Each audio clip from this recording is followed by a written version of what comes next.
بسم اللہ الرحمن الرحیم نحمدہ ونصلی ونسلم علی رسولہ الکریم اما بعد۔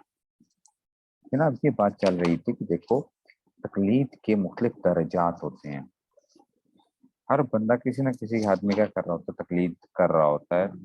حضرت نے اسی چیز کو جو تھا وہ بیان کیا تھا کہ وہ امین ہونا یہ تبین ان تقلید له درجات، تقلید کے کیا ہوتے ہیں، درجات ہوتے ہیں، ٹھیک ہے نا۔ پہلا درجہ کیا تھا، تقلید العامی الذی لیس له معرفۃ بالقرآن والسنہ، عامی آدمی کی تقلید جس کو قرآن اور سنت کی جو ہے وہ معرفت حاصل نہیں ہے، اور جو ہے وہ تبحر نہیں ہے علوم کے اندر، جو ہے ٹھیک ہے نا، تبحر نہیں ہے۔ اور اسی میں ہم نے کہا تھا کہ وہ طلباء یا وہ علماء جو مدارس سے فارغ ہوتے ہیں، ٹھیک ہے نا، یہ جو ہوتے ہیں یہ بھی اسی میں داخل ہوتے ہیں۔ ان کے لیے کیا ہوتا ہے، کسی ایک امام کا مذہب ہی فالو کرنا وہ لازم ہوتا ہے، ٹھیک ہے نا۔ تو اس لیے کہ اب امام کا قول ہی ان کے لیے کیا بن جاتا ہے، دلیل بن جاتا ہے، ٹھیک ہے نا۔ اب اور آپ یہ اپنی رائے کے اوپر وہ نہیں کر سکتے کہ یہ قرآن اور حدیث کے مخالف ہے، یہ جو ہے اس میں سے، ٹھیک ہے نا۔ دوسرا درجہ جو تھا، یہ جو تھا اس کے اوپر جو ہے اسی کو دوبارہ ذرا دیکھ لیتے ہیں کہ وہ درجہ ثانیہ، درجہ ثانیہ کیا ہے، تقلید و عالم متباحر، عالم متباحر کی تقلید، یعنی جو ایک عالم ہے متباحر ہے وہ کسی کی تقلید کرتا ہے۔ وہو الذی، وہ بندہ کون ہے، وَإِن لَّمْ يَبْلُغْ دَرَجَةَ الْاجْتِهَادِ الْكُلِّيَّةِ، اگرچہ یہ اجتہاد کلی کے درجے کو نہیں پہنچا، لَكِنَّهُ لِسَعَةِ مَعْرِفَتِهِ بِعُلُومِ الْقُرْآنِ وَالسُّنَّةِ، کیونکہ علوم قرآن و سنت کو کی وجہ سے، وَتَبَحُرِ فِي مذہب امامہ، اور اپنے امام کے مذہب کے اندر جو تبحر حاصل ہے، وَطُولِ مُمَارَسَةِ بِالْفِقْہ، اور طویل ممارست فقہ کے ساتھ، والفتح لدى اساتذۃ ماہر اساتذہ کے پاس، تحصلت لہو، اس کو حاصل ہو گیا، ملکۃ قویۃ فی النظر فی الدلائل الاحکام الفقہیہ، اس کو دلائل فقہیہ کے اندر جو تھی ایک نظر حاصل ہو چکی ہے، ٹھیک ہے نا، مطلب اس چیزوں کو دیکھ کے، فقہی دلائل کو دیکھ کے وہ سمجھ جاتا ہے۔ فَإِنَّ مِثْلَ هَذَا الْعِلْمَ إِنْ كَانَ يُقَلِّدُ إِمَامُهُ فِي مُعْظَمِ الْأَبْوَابِ الْفِقْهِيَّةِ، اگرچہ یہ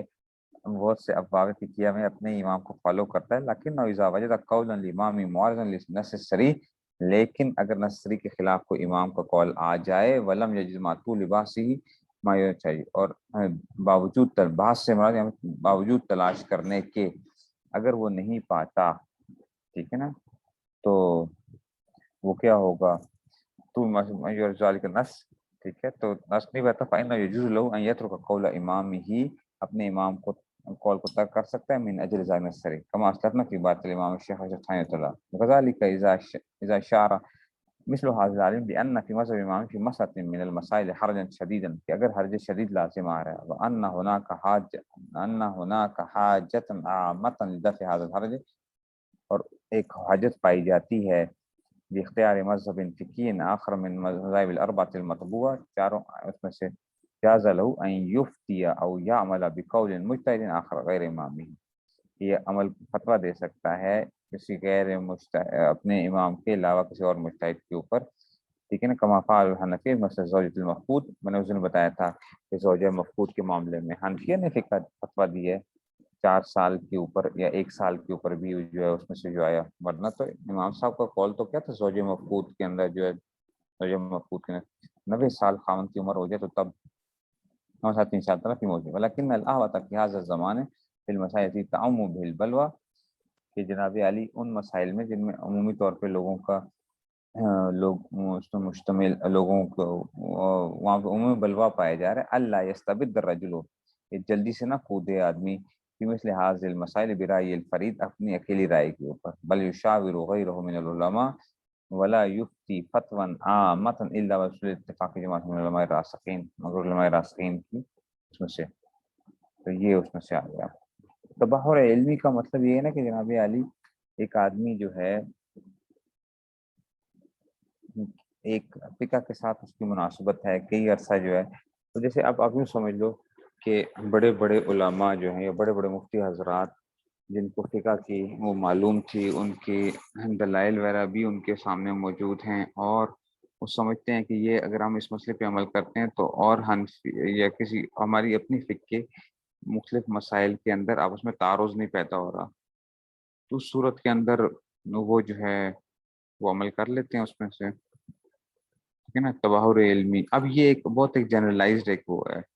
کس آدمی کے بارے میں کہا جائے گا کس کے بارے میں نہیں کہا جائے گا، کوئی خاص ایک وہ نہیں کہا جا سکتا کہ جی کون آدمی جو ہے نا اس کو تباہر حاصل ہے کس کو تباہر حاصل نہیں ہے، یہ کوئی وہ نہیں ہے اس میں سے۔ بڑے بڑے علماء نے اس طرح، حضرت تھانوی رحمۃ اللہ علیہ نے جس طرح وہ کیا، یہ بینکنگ کے اندر بھی آپ کو ملتے ہیں کہ جی بہت سے مسائل کے اندر آپ لیتے ہیں مختلف اقوال وغیرہ کو، اس میں سے مالکیہ کے، حنبلیہ کے، تو اب اس میں سے یہ جو ہے نا نظرات کو کچھ نہ کچھ ایک وہ ہے۔ درجہ تو ثالثہ، تیسرا درجہ کیا ہے؟ تقلید و مجتہدین فی المذہب، تیسرا اگر مجتہد کی تقلید، مجتہد فی المذہب ہوتا ہے اس کی تقلید جو ہوتی ہے، یہ انشاءاللہ ہم پڑھیں گے۔ وہ لذیذ ان کان ممکن امام فی الاصول، مجتہد فی المذہب اگرچہ کیا ہوتا ہے تقلید کرتا ہے اپنے امام کی مذہب کے اصول کے اندر، لیکن نو حاصل له نوع من اجتہاد فی الفروع او فی النوازل، لیکن اس کو ایک قسم کا اجتہاد حاصل ہوتا ہے فروعات اور نوازل نئے آمدہ مسائل میں، ویندرج فی اصحاب التخریج والترجیح، اس کے اندر اصحاب الترجیح اور تخریج بھی آئیں گے، آگے آئیں گے فقہا کی مختلف قسمیں، 7 قسم کے آگے بتائیں گے آپ کو۔ والمجتہدون فی المسائل کما سیاتی ان شاء اللہ تعالیٰ، مجتہدین فی المسائل کون ہوتے ہیں جیسا کہ آئے گئے آگے بات جو۔ ودرجۃ الرابعہ تقلید و مجتہد مطلق، مجتہد مطلق جو تقلید کرتا ہے وہ کہتا ہے ان کان مستقلا فی استنباط الاحکام الشرعیہ من کتاب سنت، اگرچہ وہ مستقل ہوتا ہے احکام شریعہ کے استنباط میں قرآن سنت سے، لیکن لا محیص له من نوع من تقلید، لیکن اس کے بھی چھٹکارا نہیں ہے قسم کی تقلید سے، وہ ان ينظر فی اقوال السلف من الصحابہ والتابعین، تو مجتہد مطلق بھی صحابہ اور تابعین کے اقوال کو دیکھتا ہے، وہ یتمس اچھا جی ینظر و یتمسک بها فی شرع احکام قرآن و سنت، اور اس کو پکڑ لے گا قرآن اور سنت کے احکام کی شرح کرنے میں، ربما لا یوجد نص صریح من الکتاب و سنت،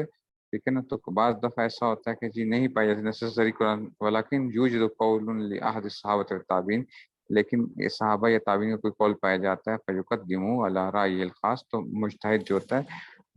صحابہ کی رائے کو اپنی رائے کے اوپر ترجیح دیتا ہے۔ وہذا کمان نہ کثیر مکان یاخذ بقول ابراہیم النخعی، جیسے امام صاحب جو ہیں ابراہیم نخعی کا قول لیتے ہیں، وہ شافعی یاخذ بقول ابن جریج، اور شافعی ابن جریج کا قول لے لیتے ہیں،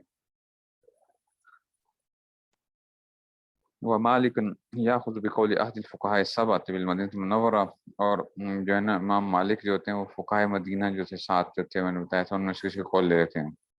قال علامہ ابن القیم رحمۃ اللہ فی المجتہد المطلق،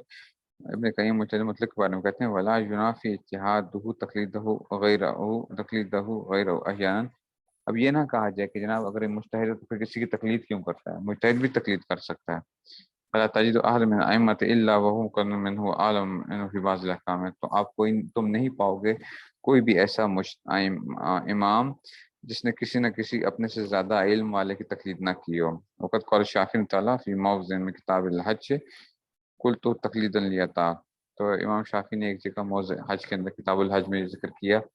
کہ میں نے یہ عطا بن نبی رباح کی اس وجہ سے تقلید کرتے ہوئے یہ بات کہی ہے، تو عطا کی تقلید، تو اس کا مطلب ہے کہ مجتہد بھی کیا کرتا ہے تقلید کرتا ہے، مجتہد بھی تقلید کرتا ہے۔ یہاں تک تو جناب علی یہ باتیں تھیں ایک عمومی وہ تھیں، اب آگے جو ہے نا آپ کی سمجھیں کہ اب اصول افتاء کے ساتھ ایک خاص ایک تعلق والی چیزیں جو ہے نا وہ پیدا ہو رہی ہیں، اور اسی کو ہمیں دیکھنا ہے۔ تو الفصل الثالث ہے یہ طبقات الفقہاء، فقہا کے طبقات، اس میں کیا بتایا جائے گا حنفی فقہا کے طبقات، شافعی فقہا کے طبقات، مسائل حنفیہ کے اندر جو مختلف طبقات ہیں وہ، اور شیخ ولی اللہ دہلی رحمۃ اللہ نے مسائل حنفیہ کو جو تقلید کیا اس میں سے یہ اس کو ذکر کیا، ٹھیک ہے نا۔ تو اب اس کو ہم ذرا پڑھتے ہیں۔ المبحث الاول طبقات فقہاء الحنفیہ، حنفی فقہا کے طبقات جو ہے۔ اچھا اب آپ کہیں گے کہ جناب علی اس کا فائدہ کیا ہوتا ہے؟ جناب علی اس کا بڑا فائدہ ہوتا ہے، یاد رکھو اگر آپ کو پتہ چل جاتا ہے نا کسی کے جی اس فقہ کا درجہ کیا ہے تو ان کا مسئلہ لینے میں آسانی پیدا ہو جاتی ہے، تو ہمیں معلوم ہونا چاہیے کہ ہم جس کی بات کریں، جیسے دیکھو اس کی ایک آسان صورت میں آپ کو بتا دیتا ہوں، جیسے کہ حدیث کے اندر کیا ہوتا ہے، حدیث کے اندر محدثین نے جو بحثیں کی ہیں اسماء الرجال کے اندر، وہ دیکھا نا انہوں نے کہ جی یہ بندہ کتنا مضبوط آدمی ہے، اس کی عدالت کیا ہے، اس کا جو ہے وہ کیا ہے، اپنی حافظہ کیسا تھا، یہ ساری چیزیں اس کو دیکھتے ہوئے. تو ایسے یہاں پہ بھی کیا ہوتا ہے، ہم دیکھتے ہیں کہ جناب علی اگر کسی مفتابی کال کی ترتیب کیا ہوتی ہے، اگر دو یا تین، غریب بات ہے، ایک بار یاد رکھنا یہ ہمیشہ سے یہ جو کہا جاتا ہے نا اختلاف جو ہے، اختلاف تو ہمیشہ سے چلا آیا ہے، صحابہ کے درمیان بھی مسائل کی تخریج کے اندر یہ اس میں سے وہ مسئلہ رہا ہے، صحابہ کے اندر کسی صحابی کی کیا رائے تھی، کسی کی کیا رائے تھی، پھر بعد میں ائمہ کے درمیان میں بھی رہا، اور وہ چلتا رہا ہمیشہ جو ہے. تو ایک تو یہ کہ بات یہ کہ کہنا کہ جی اختلاف جو ہے، اختلاف تو رہے گا بھائی، جہاں پہ علمی جو بندہ بھی اپنے ذہن کو استعمال کرتا ہے تو وہ کیا کر سکتا ہے. اب یہ ایک مجھے سمجھ نہیں آتی آج کل کا یہ جو لبرل طبقہ ہے یا اس طرح کے جو طبقے ہیں، وہ کہتے ہیں جناب مولوی کیا کرتے ہیں، مولوی بڑا اختلاف کرتے ہیں آپس میں جو ہے. تو ان سے یہ پوچھا جائے کہ جناب کیا آپ کے اداروں کے اندر آپ لوگوں کے اوپر جو ریسرچ ہوتی ہے، کیا ان کے آپس میں اختلاف نہیں ہوتا ہے؟ اور ہاں پھر آپ خود ہی کہتے ہو کہ جناب علی یہ جو ہے وہ نہیں کرتے سوچ، اور جو ہے نا جہاں پہ سوچ آئے گی، جہاں پر کیا ہوگا علمی بحثیں آتی ہیں تو وہاں پہ کیا ہوتا ہے، اختلاف بھی جنم لیتا ہے. تو جہاں پہ اب آپ نے کرنا ہے، ایک آدمی نے اپنی عقل سے کام لینا ہے، تو ظاہری بات ہے وہاں پہ پھر ہر بندہ سوچنے کا ایک انداز مختلف ہوتا ہے، تو وہاں پہ پھر آپ کیوں وہ کرتے ہو؟ اگر آپ اتنا ہی اختلاف برا ہے اور اتنی ساری پائی جاتی ہیں، تو پھر یہ کیا کریں، آپ کہیں کہ ریسرچ کے اندر بھی اختلاف نہیں ہونا چاہیے. پھر آپ کو یہ نعرے بھی نہیں لگانے چاہیے کہ جناب علی یہ علم کے اندر جو ہے نا بندے کو کوشش کرنی چاہیے اور نئی سے نئی چیز پہ جانا چاہیے. تو اس وجہ سے یہ تو تکلیف تو جب ہوگا تو اس میں سے آپ یہ دیکھیں نا، وہ کہتے ہیں مولوی، آج کل کے لوگ اعتراض کرتے ہیں یہ مولوی جو ہوتے ہیں نا یہ کرتے ہیں بعض جگہوں پہ، وہ کہیں گے اندھی تقلید کرتے ہیں. اچھا ایک اس جگہ کے اوپر اندھی تقلید کرتے ہیں، اس وجہ سے کیا ہو گیا؟ پھر بعض دفعہ کہیں گے جناب علی یہ کیا کرتے ہیں، آپس میں بڑے اختلافات کرتے ہیں. او بھائی اگر اندھی تقلید کرتے ہوتے تو پھر اختلافات پیدا کیوں ہوتے؟ اب یہ کہو کہ جناب علی نہیں، ہر فرقہ اپنے اکابر کی کیا کرتا ہے، اندھی تقلید کرتا ہے اس وجہ سے.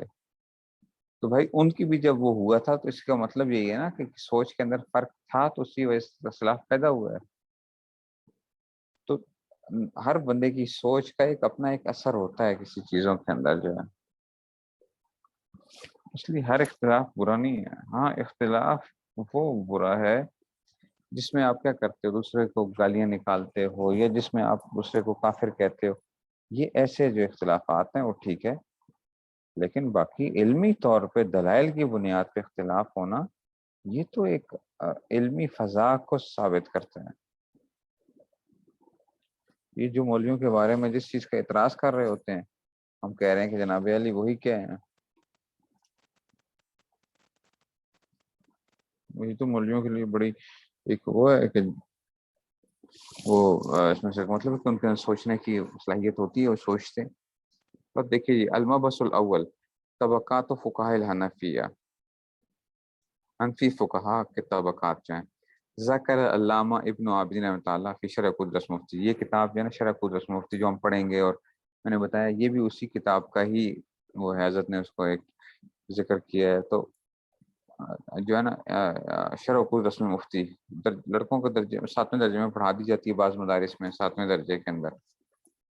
تو خواتین کو نہیں پڑھائی جاتی. لیکن یہ ہے کہ یہ کتاب جو ہے یہ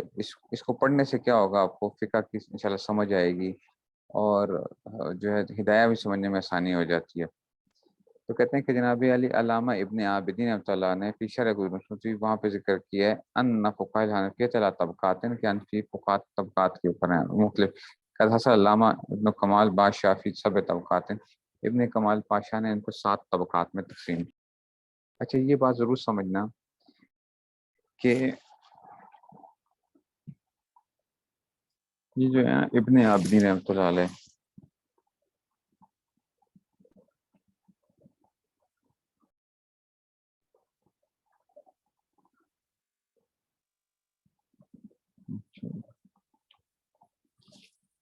ان کا نا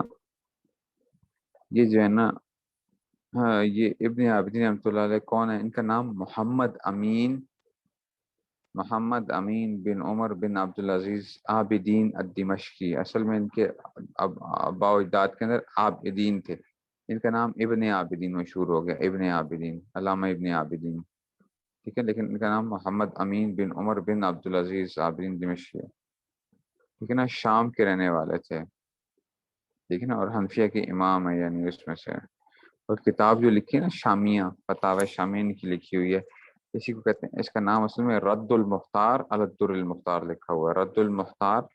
رد المختار لوگ پڑھتے ہیں، وہ غلط ہے، مختار نہیں ہوتا، رد المختار، ٹھیک ہے نا، مختار کہتے ہیں حیران اور سرگرداں آدمی کو،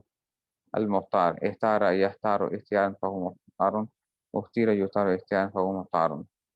ذاک مختار کر لو، تو یہ جو ہے نا اس میں فائل بھی مختار آتا ہے اور اس میں مفعول بھی مختار آتا ہے، ٹھیک ہے، تو کہتے ہیں رد المختار علی الدر المختار،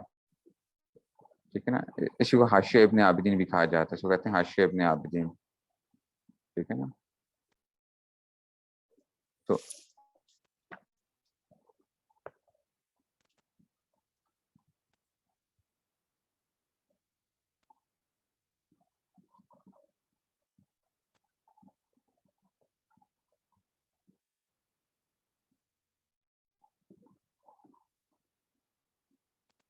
ٹھیک ہے جی، اس کا نام ہوتا ہے حاشیہ ابن عابدین، اس کو کہا جاتا ہے، اور یہ کتاب جو ہے اس کے اب سمجھے آپ کو پالا اس کتاب سے ہی پڑھنا ہے سارا کا سارا جو ہے، اور انہوں نے جو لکھی ہے، تو انہوں نے شرح عقود رسم مفتی بھی لکھی ہے، کہ رسم مفتیوں کے لیے علامات کیا ہیں، مفتی کیسے فتویٰ کیسے دیتے ہیں، تو وہ شرح عقود رسم مفتی جو ہے نا، پہلے رسم المفتی لکھی تھی، 74 اشعار ہیں اس میں، 74،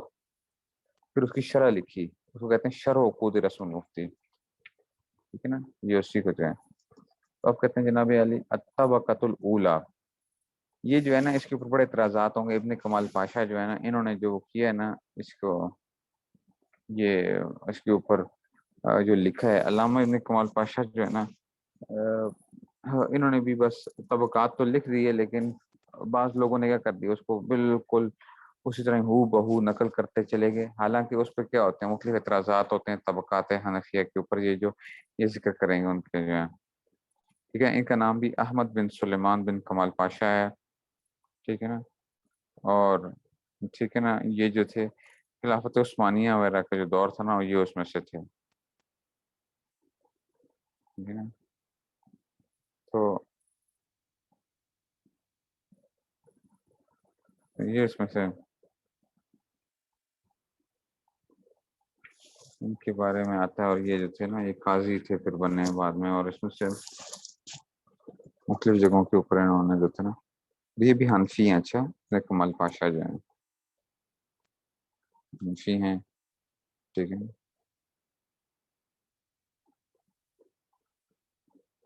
اچھا جی،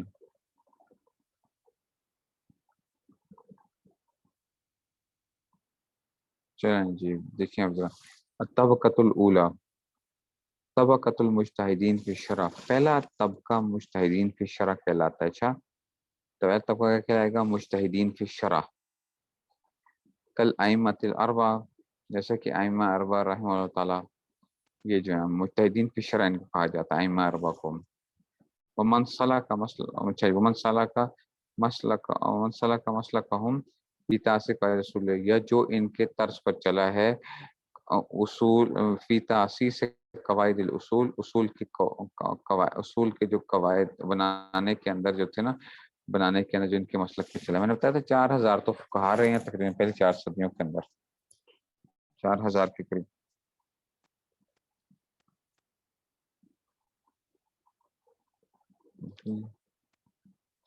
4000 کو کہا رہے ہیں، تو وہ جو ہے نا اس میں سے کہتے ہیں، اچھا تو کہتے ہیں کہ مان سارا کم از کم فی تاسیس قواعد اصول، اصول ان کے جو قواعد وغیرہ تھے ان کو بنیاد ڈالنے میں، واستنباط احکام الفروع، اور فروعات کے احکام کے استنباط میں، من الادلۃ الاربعہ، ادلہ اربعہ سے، من غیر تقلید لازم، کسی کی تقلید کیے بغیر، لا فی الفروع ولا فی الاصول، نہ تو انہوں نے اصول میں تقلید کی ہے، نہ فروعات میں تقلید کی، کہتے ہیں مجتہدین فی الشرع، اصول کے اندر تقلید نہیں کی، نہ ہی فروعات میں کیا۔ اب آپ کہیں گے ابھی تو ہم نے بات کی کہ یہ بھی تقلید کرتے ہیں پیچھے، تو بھائی وہ تو کیا ہوتے ہیں، وہ چند ایک مسائل کے اندر کسی کی وہ کر لی، لیکن عمومی طور پہ کیا رہا تھا کہ انہوں نے خود کیا کہ قرآن اور حدیث سے استنباط کیے ہیں، خود ڈائریکٹلی جو ہے نا یہ قرآن اور حدیث کو دیکھتے ہوئے وہاں سے استنباطات ہوئے ان کے، تو ان کو جو ہے نا وہ کہا جاتا ہے۔ دوسرا طبقہ کیا ہوتا ہے، دوسرا طبقہ کہلاتا ہے مجتہدین، ٹھیک ہے نا، دوسرا طبقہ کہلائے گا طبقۃ الثانیہ طبقۃ المجتہدین فی المذہب، دوسرا طبقہ آ گیا مجتہدین فی المذہب کا طبقہ جو ہے مجتہدین فی المذہب، کابی یوسف و محمد، جیسے کہ امام یوسف، امام محمد، وسائر اصحاب ابی حنیفہ، جیسے امام حنیفہ کے باقی جتنے بھی شاگرد ہیں، القادرین علی استخراج الاحکام، ٹھیک ہے نا، جو احکام، دیکھیں یہ کتنا زبردست لفظ استعمال کرتے تھے، اپنے شاگردوں کے لیے بھی اصحاب کا لفظ استعمال کرتے ہیں، اصحاب یعنی ساتھی، ٹھیک ہے نا، ان کے شاگرد وغیرہ، تو یہ لفظ جو ہے نا اصحاب استعمال کیا جاتا تھا کہ شاگردوں وغیرہ کے لیے، تو کہتے تھے کہ جناب طبقۃ المجتہدین فی المذہب کابی یوسف و محمد وسائر اصحاب حنیفہ، القادرین علی استخراج الاحکام، جو قادر ہوتے ہیں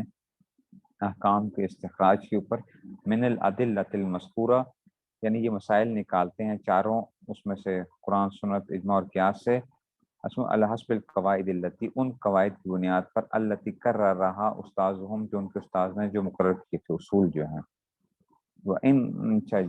فإنہم وإن خالفوا فی بعض احکام الفروع، کہتے ہیں کہ اگرچہ انہوں نے بعض احکام فروع میں کیا کی ہے، مخالفت کی ہے، لکنہم یقلدون فی قواعد الاصول، لیکن یہ اصول کے قواعد میں جو ہیں وہ تقلید کرتے ہیں اپنے امام کی۔ اس پہ بڑے اعتراضات آئیں گے، اچھا امام صاحب، امام ابو یوسف و امام محمد کے بارے میں یہ کہنا کہ انہوں نے فروعات میں تو امام صاحب سے اختلاف کیا لیکن اصولوں میں اختلاف نہیں کیا، یہ بات جو ہے نا یہ بھی ہم آگے جا کے اس کے اوپر بات کریں گے کہ ایسی بات نہیں ہے۔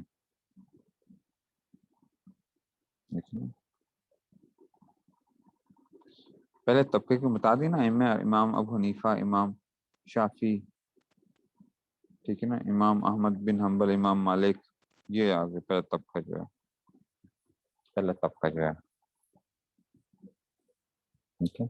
دوسرے طبقے کے اندر جیسے امام ابو یوسف، امام محمد وغیرہ آگے، امام ظفر وغیرہ آگے، ٹھیک ہے، حسن بن زیاد وغیرہ آگے، یہ جو ہے، لیکن یہ جو ہے نا یہ ابھی اس پہ اعتراض وہ آئیں گے، اچھا اعتراضات آئیں گے۔ ابن کمال پاشا کی یہ تقسیم ہے نا، یہ تھوڑی سی ذرا اس میں وہ ہیں، ذرا کچھ جھول سا رہ گیا ہے۔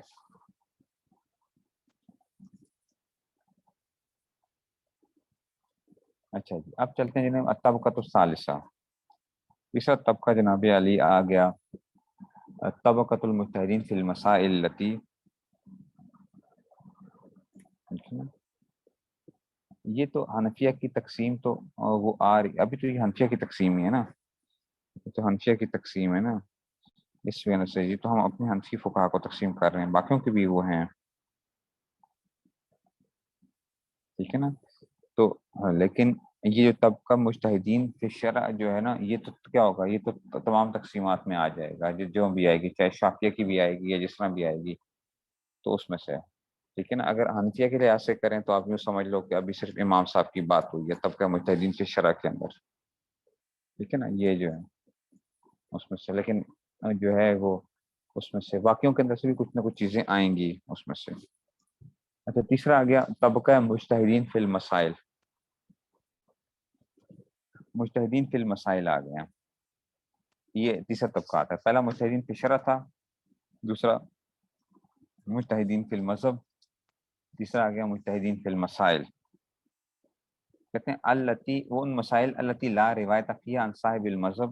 صاحب مذہب سے کوئی روایت نہیں آ رہی تھی، یعنی امام صاحب سے کوئی روایت نہیں ہے، ٹھیک ہے نا، تو ان مسائل کے اندر کیا کرتے ہیں، یہ کیا کرتے ہیں، اجتہاد کرتے ہیں۔ اب یہ کون کون سے ہو سکتے ہیں، جیسا کہ کل خصاف،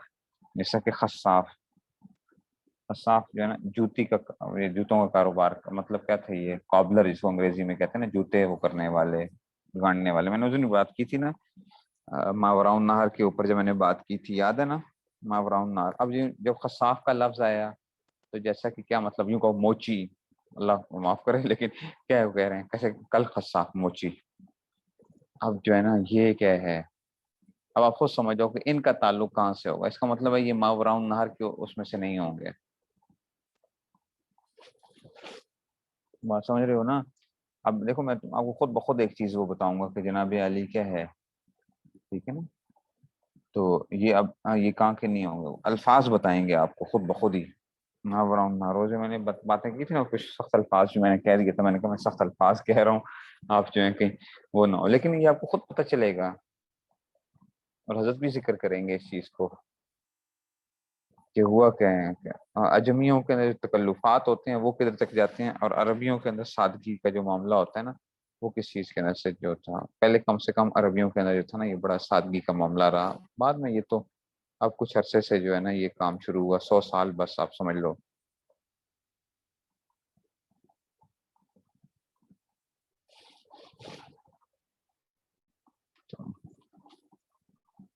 ٹھیک ہے. تو کہتے ہیں جناب علی کل خصاف، ان کا نام تھا احمد بن عمر بن محیر الخصاف. ٹھیک ہے نا. تو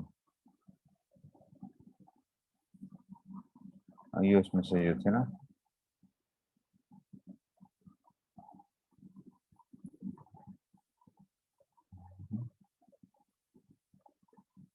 یہ اس میں سے تو خصاف آ گئے. اچھا جی. آپ کہتے ہیں کہ جی وہ ابو جعفر الطحاوی، ابو جعفر طحاوی جو ہے، امام جعفر طحاوی، کتاب بھی پڑھی ہے نا آپ نے، شرح معانی الاثار جو ہے، ٹھیک ہے نا. تو یہ بھی کیا ہے، وہ بھی ایک ہاں جی فقیہ ہے نا، ابو جعفر طحاوی جو ہے. ایسے ہی وہ ابو الحسن الکرخی، امام حسن کرخی جو ہے نا، ٹھیک ہے نا، یہ عراق کے قریب علاقہ تھا کرخ. ٹھیک ہے نا. تو یہ وہاں کے رہنے والے تھے، کرخ کے جو تھے، یہ عراق کے اس میں سے. ٹھیک ہے. تو اس علاقے کی طرف نسبت ہو رہی ہے اس میں بھی. امام یہ جو تھے اس میں سے.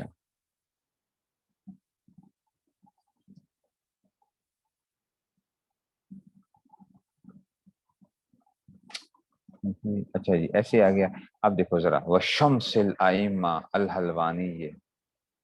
شمس الائمہ، آئمہ کا کیا ہے، سورج، الحلوانی یہ. ٹھیک ہے نا. تو یہ حلوانی آگے جو ہے نا،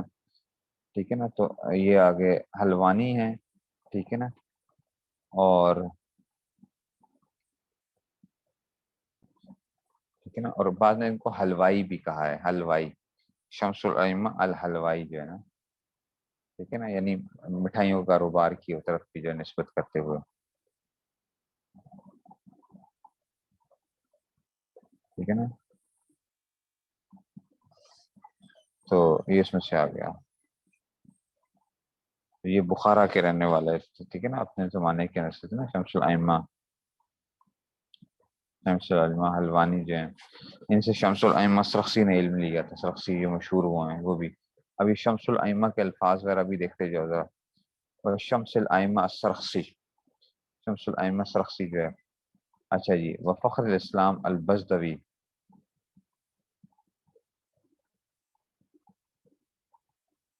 ٹھیک ہے نا. فخر الاسلام، اسلام البزدوی، علامہ بزدوی. اچھا جی. وہ فخر الدین قاضی خان، فخر الدین، دین کے فخر، دیکھیں اب یہ القابات ہیں. اچھا. قاضی خان وغیرہ. فإنهم لا يقدرون على مخالفة الامام، یہ امام کی مخالفت کے اوپر قدرت نہیں رکھتے ہیں. لا فی الاصول ولا فی الفروع، نہ اصول میں نہ فروع میں. لکنهم يستنبطون الاحکام، لیکن یہ کیا کرتے ہیں، احکام کا استنباط کرتے ہیں. من المسائل التي لا نص فيها عنه على، اچھا جی، کہ ان مسائل کے اندر جس میں امام صاحب کی طرف سے کوئی جو تھی کوئی نص موجود نہیں ہے، انہوں نے کوئی بات نہیں بیان کی ہے. اللہ حسب اصول کر رہا. تو یہ مسائل نکالتے ہیں کس کے اوپر، انہی اصولوں کی بنیاد پر جو امام نے سامنے مقرر کیے تھے. وہ مقتضا قواعدہ، اور مقتضا قواعدہ بسطہا، وہ مقتضا قواعدہ، یہ غیر منصرف. اچھا. مقتضا قواعدہ بسطہا، ان قواعد کے تقاضوں کے مطابق. اچھا. ان قواعد کے تقاضوں کے مطابق جن کو امام صاحب تفصیل سے بیان کر چکے تھے. مقتضا قواعدہ ان قواعد کے تقاضوں کے مطابق جن کو امام صاحب نے بسطہ جن کو تفصیل سے بیان کیا تھا۔ تو یہ آ گیا اس میں سے، یہ بھی بات درست نہیں ہوگی، یہ فروعات کے اندر بھی کیا کریں گے، اختلافات کریں گے، ٹھیک ہے نا۔ امام طحاوی نے کیا اختلاف نہیں کیے ہیں، کتنے آپ پڑھا بھی ہے طحاوی شریف کے اندر،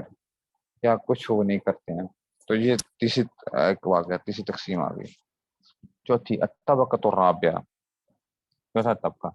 طبقۃ اصحاب التخریج من المقلدین۔ چوتھے طبقوں، تو پہلا تھا طبقہ فی الشرع، مجتہد فی الشرع، مجتہد فی المذہب، مجتہد فی المسائل، اور اب آ گیا اصحاب التخریج، ٹھیک ہے نا۔ یہ اصحاب التخریج جو ہے نا، یہ اب یاد رکھنا، یہ الفاظ وغیرہ بھی جو ہوتے ہیں کیونکہ یہ ہدایہ وغیرہ کے اندر بھی جو ہے استعمال ہو رہے ہوتے ہیں، ٹھیک ہے نا۔ اور اس طرح جو ہے اب آتے ہیں جناب اصحاب التخریج من المقلدین، یہ کہتے ہیں تخریج کرنے والے، کر رازی، جیسا کہ امام رازی جو ہیں، ٹھیک ہے نا، امام جاسر جو ہے نا، ٹھیک ہے نا، یہ تھے۔ اور یہ کہاں کے تھے رازی جو ہے نا، یہ رہنے والے رے کے رہنے والے تھے۔ رے پتہ کہاں کا رے سے،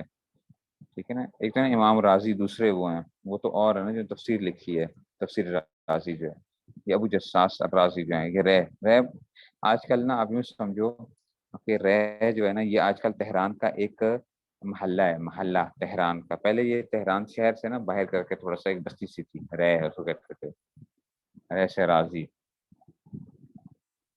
تو اب تو کیا شہر بڑا ہو گیا، تو ظاہری بات ہے یہ اب تہران شہر کے اندر ہی آ گیا۔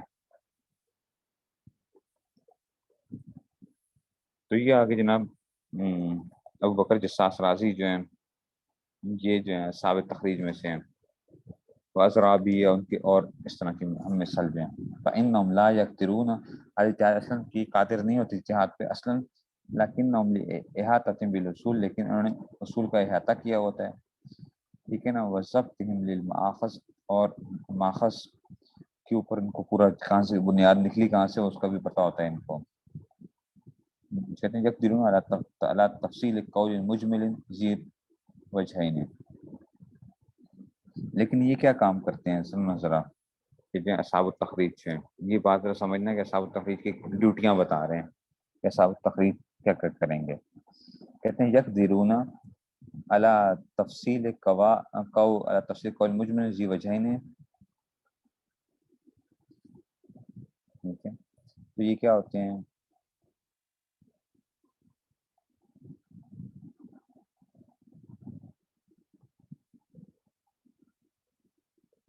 ٹھیک ہے نا، یہ قادر ہوتے ہیں،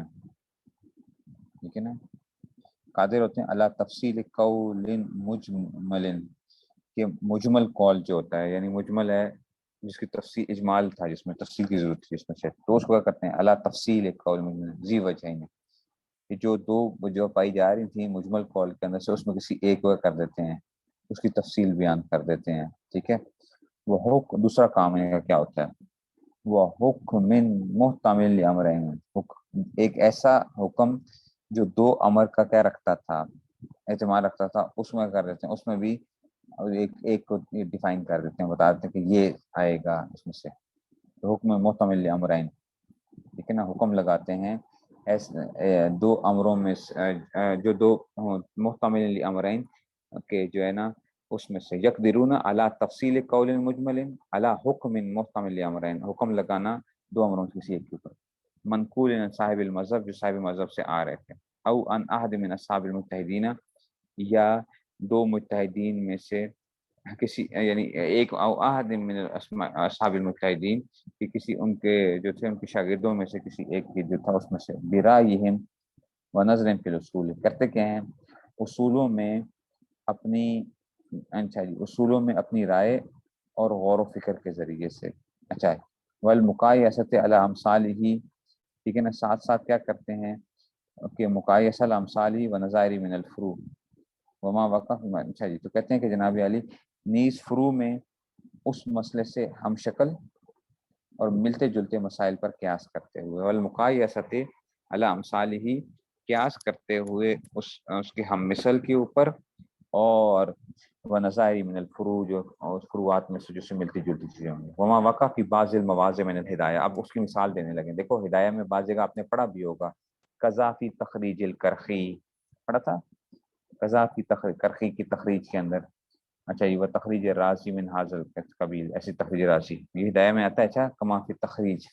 اب اس وقت سمجھ نہیں آتی طالب علم کو تخریج کا کیا مطلب ہے. دوبارہ سمجھو تخریج کہتے کسے ہیں بھائی، تخریج کو سمجھو ذرا تاکہ آپ کو بات سمجھ میں آئے. ابھی بھی تخریج دیکھو مجتہدین، ابھی ہم کیا کر رہے ہیں کہ جناب علی مجتہد کے، ہم نے کہا کہ جناب اسے کیا ہیں مختلف قسم کے وہ ہو سکتے ہیں کہ مجتہد فی المذہب ہے، مجتہدین فی جو تھے اپنا تقریر دوسری جگہ کیا آ گیا کہ جی مجتہدین فی الشرع، مجتہدین فی المذہب، مجتہدین فی المسائل، اور چوتھا طبقہ کیا آ گیا، چوتھا طبقہ جو آ رہا ہے وہ آ گیا جناب علی آپ کے پاس اصحاب التخریج کا جو ہے، اصحاب التخریج. اب ان کی مثالیں انہوں نے دی ہیں، اگرچہ اس میں کیا ہوگا اختلاف آتا ہے، لیکن ٹھیک ہے نا اس میں کیا ہوتا ہے یہ اصل میں مقلدین ہوتے ہیں. ٹھیک ہے نا، انہوں نے مثالیں جو دے دی ہیں اس میں سے یہ کیا کرتے ہیں، ان کے بقول ابن کمال پاشا کے نزدیک یہ اجتہاد کی بالکل صلاحیت نہیں رکھتے ہیں. ٹھیک ہے نا، لیکن کیونکہ انہوں نے اصولوں کا، ان کو اصول کا پتہ ہوتا ہے، حنفیہ کے سارے اصول جو ہوتے ہیں، ٹھیک ہے نا، جو فروعی مسائل ہوتے ہیں ان کے ماخذ کا بھی پتہ ہوتا ہے کہ یہ ہم نے کہاں سے نکالا، کہاں سے مسئلہ قرآن حدیث میں سے کس جگہ کے اوپر نکلا ہے. ٹھیک ہے نا، تو یہ اس بات پہ ان کو کیا آ جاتی ہے، قدرت حاصل ہو جاتی ہے کہ اگر ایک مجمل قول ہے تو اس کی تفصیل بیان کر دیں. ٹھیک ہے نا، اس میں دو صورتوں کا احتمال تھا، اس میں دو صورتوں کا احتمال تھا تو مجمل قول تھا تو اس میں کیا کر دی، اس کی ایک کی تفصیل بیان کر دی. ٹھیک ہے نا، یا کسی ایسے حکم کی تفصیل کر دیں جو دو باتوں کا استعمال رکھتا تھا. ٹھیک ہے نا، دو اس میں سے تو اس کی تفصیل بیان کر دی. تو یہ کرتے ہیں، کیسے کرتے کیسے ہیں ہم، شکل ملتے جلتے مسائل کے اوپر قیاس کرتے ہوئے اس کو وہ کرتے ہیں. اب آتے ہیں جناب علی پانچواں طبقہ. پانچواں طبقہ کیا کہتا ہے جناب علی، الطبقۃ الخامسہ، طبقۃ اصحاب الترجیح من المقلدین. اب آگے پانچواں آگے اصحاب الترجیح من المقلدین. قابل حسین القدوری، قدوری امام قدوری جو ہے نا پانچویں طبقے کے اندر انہوں نے بیان کیا. قدوری کدھر سے ہے نا، اچھا جی ایسے ہی وہ صاحب الہدایہ، ایسے ہی پانچویں طبقے میں صاحب ہدایہ و امثالہما. ٹھیک ہے نا، وشانہم تفصیل بعض روایت الی بعض آخر قولین.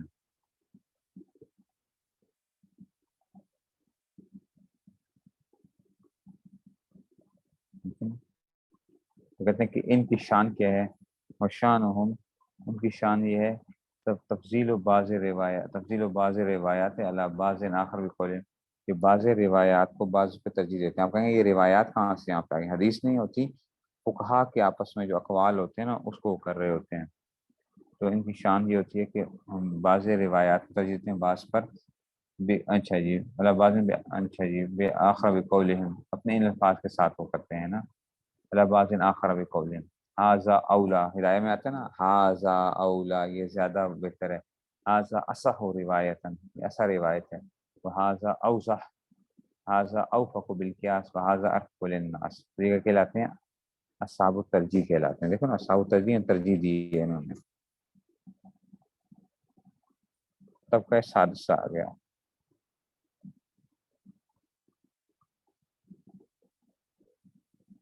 وہ کون ہے، طبقۃ المقلدین القادرین علی تمییز بین الاقوی والقوی والضعیف.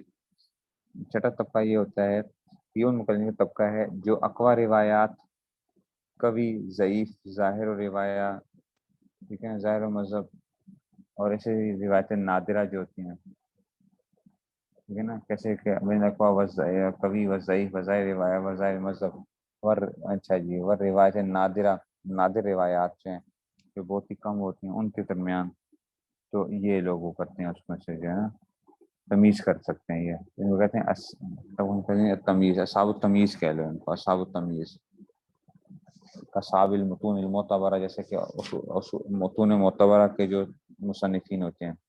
مشہور متن، صاحب الکنز، جیسے کہ صاحب کنز آ گیا، اور صاحب المختار. صاحب مختار جو ہے نا ایک بڑی مشہور ایک وہ تھی، اچھا مختاریہ حنفیہ کے اس میں سے ہے.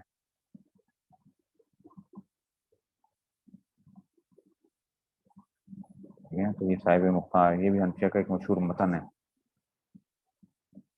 اچھا یہ صاحب الوقایا، صاحب وقایا، شرح وقایا جس کی وہ لکھی گئی ہے تو اس میں وقایا تھا. صاحب وقایہ بھی ان میں سے آ گیا، اور صاحب المجمع، مجمع جو ہے نا اس کے جو لکھنے والے ہیں وہ بھی آ گئے۔ اور شان ہم، ان کی شان کیا ہوتی ہے، ان کا طریقہ کار کیا ہوتا ہے کہ اللہ ینقلوا فی کتب الاقوال المردودہ، کہ یہ نہیں اپنی کتابوں میں اقوال مردودہ اور روایت ضعیفہ نہیں بیان کرتے ہیں۔ اب آگے جی الطبقۃ الثالثہ، تو وہ کیا ہیں، وہ کہتے ہیں کہ جناب طبقۃ مقلدین، ساتواں طبقہ کیا ہے، مقلدین کا طبقہ ہے، لا یقدرون علی ما ذکر، یہ جو ذکر کیے گئے جتنی اس میں سے یہ پیور کیا ہوتے ہیں، مقلد ہوتے ہیں، ساتواں طبقہ، اچھا یہ مقلد ہوتے ہیں بالکل، یہ قادر نہیں ہوتے جو ان چیزوں کو جو ذکر کی گئی ہیں، ولا یفرقون بین الغث والسمین، یہ لاغر اور صحت مند کے درمیان میں تقسیم نہیں کر سکتے، یعنی جدا نہیں کر سکتے، ولا یمیزون الشمال من الجمین، بائیں ہاتھ کو دائیں ہاتھ سے وہ نہیں کر سکتے، بل یجمعون ما یدون، بلکہ یہ ہر چیز کو جمع کر لیتے ہیں، کہاتب اللیل، جیسا کہ لکڑیاں چننے والا رات کو کیا کر لیتا ہے، ہر طرح کی لکڑی اٹھا کے لے آتا ہے، فالویل لمن قلدهم کل الویل، بس ہلاکت ہے اس آدمی کے لیے جو ان کی ہر طرح سے پیروی کرے۔ ٹھیک ہے نا، یہ تھا سارا کا سارا ابن کمال پاشا کی عبارت تھی۔ اب اس پہ کیا کیا اعتراضات ہوتے ہیں، کیا کچھ ہوتا ہے، آج آپ نے اس کا کرنا ہے، ان کو ذرا دیکھنا ہے ذرا، تاکہ میں کل جب کروں گا تو پھر آپ کو سمجھ آئے گی، ابھی آپ کو سمجھ نہیں آئے گی، ہے بھی ذرا خوش سا مضمون ہے یہ ذرا، لیکن آپ نے کیا کرنا ہے، اس کو ذرا دیکھنا ہے اچھے طریقے سے کہ جی یہ کون، سات ابن کمال پاشا نے کیا کیے، 7 طبقات بیان کیے ہیں، اگرچہ اس میں بہت سے اعتراضات آئیں گے، لیکن یہ ہے کہ ابھی آپ نے کیا کرنا ہے، انہی کو ہی دیکھنا ہے، رٹا لگانا ہے تھوڑا سا، ٹھیک ہو گیا جی۔